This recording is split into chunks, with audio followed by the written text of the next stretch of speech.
have Lieutenant General Honoré, who's also doing an investigation for the House of Representatives. I thought that this hearing illuminated the chaos that was happening that day.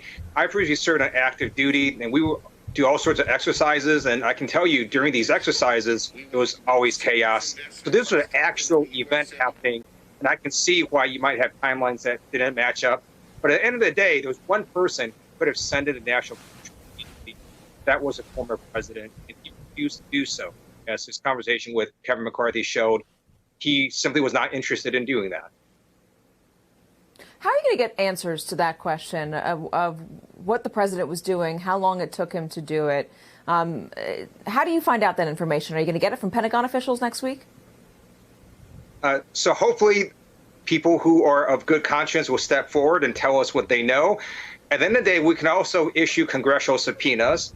What we realized the last 4 years is they are essentially meaningless because we cannot enforce them. That's why I have a bill that would impose monetary fines using Congress's inherent contempt power for people who ignore congressional subpoenas. But if we want to get the actual facts of what happened, we need people who were there next to the president come and testify and tell the public what they know. D.C. statehood came up a number of times with the argument that if D.C. were a state, then Mayor Muriel Bowser, who might have more power in that position, or somebody above her, would be able to call on the National Guard more immediately. What do you make of that argument? Are you in support of it? I fully support D.C. statehood. That is one great argument for D.C. statehood. The other is simply equal protection for all. You shouldn't be having people who have taxation without representation. So I absolutely support D.C. statehood. And I think we should take a step back and ask, why were all these folks attacking the Capitol to begin with?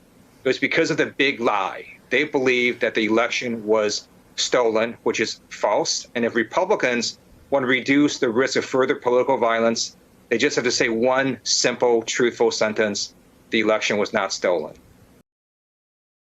Hey, thanks for watching our YouTube channel. You should know that you can follow today's top stories and breaking news and catch up on your favorite MSNBC shows all in one place. Download the NBC News app today.